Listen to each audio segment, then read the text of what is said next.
Untangling conditionals, a simple guide to a tricky topic.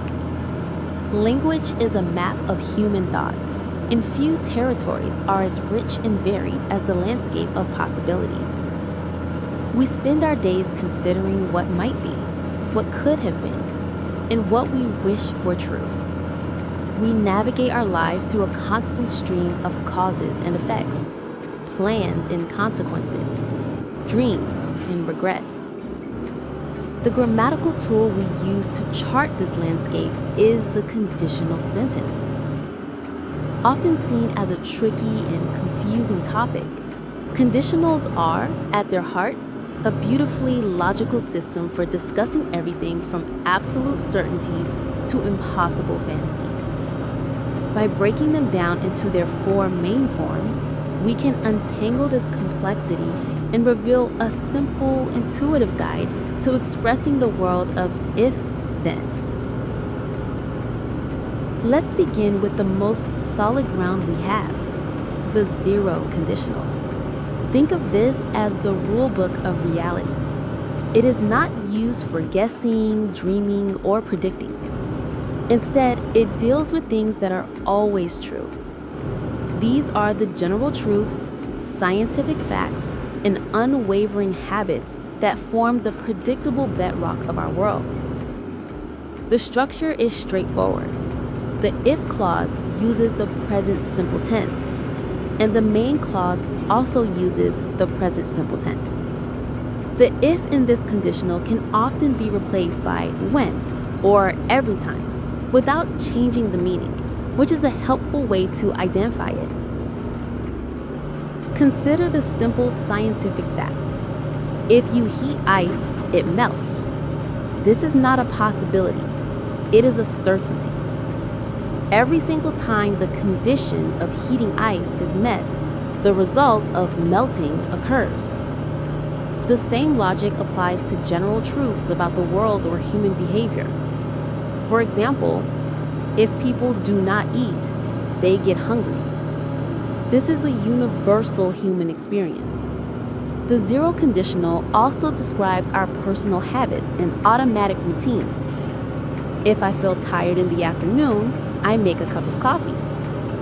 The condition of feeling tired reliably triggers the result of making coffee. The zero conditional, therefore, is the language of consistency. It describes the direct, automatic, and inevitable link between a cause and its effect, with no room for doubt. While the zero conditional keeps our feet firmly planted in reality, the first conditional allows us to look ahead into the near future. This is the realm of real, impossible situations. Unlike the general truths of the zero conditional, the first conditional deals with specific events that have a high probability of happening. It is the language of plans, promises, warnings, and predictions based on present evidence. The structure marks a clear shift. The if clause still uses the present simple, but the main clause looks to the future with will, followed by the base form of a verb. Imagine you are looking at dark clouds gathering in the sky. You might say, if it rains, I will take an umbrella. The condition, if it rains, is a very real possibility for the near future. The result, I will take an umbrella, is your planned and likely response to that condition. This is not a general truth. You do not always take an umbrella. It is a specific plan for a specific future possibility.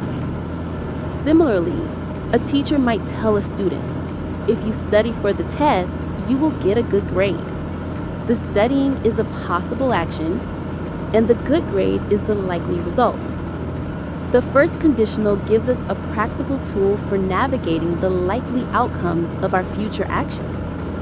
It is the bridge between our present choices and their probable consequences.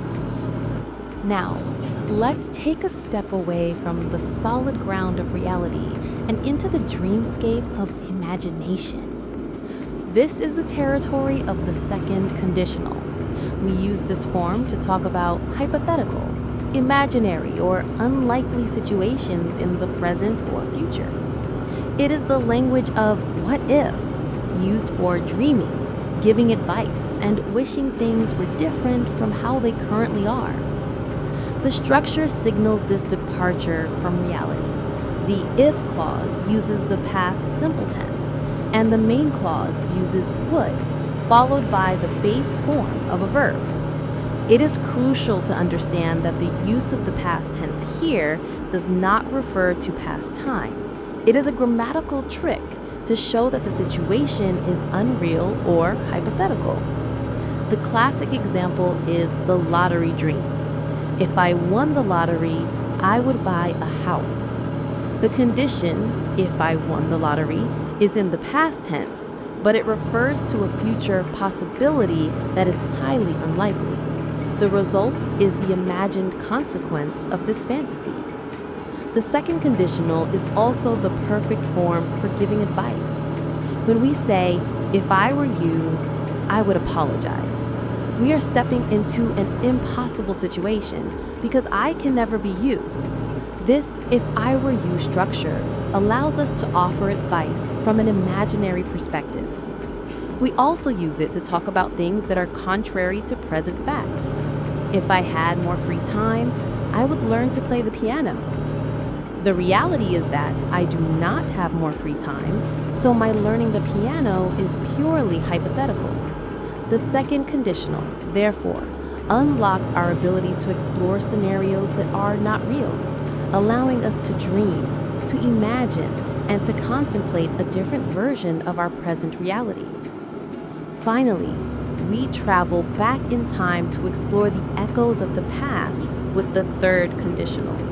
This form is used to imagine a past that is different from the one that actually happened. It deals with impossible past conditions because the past cannot be changed. This is the language of reflection, hindsight, regret, and sometimes relief. It explores the alternative paths our lives could have taken if things had been different. As the most complex of the conditionals, its structure reflects its journey into a doubly unreal world.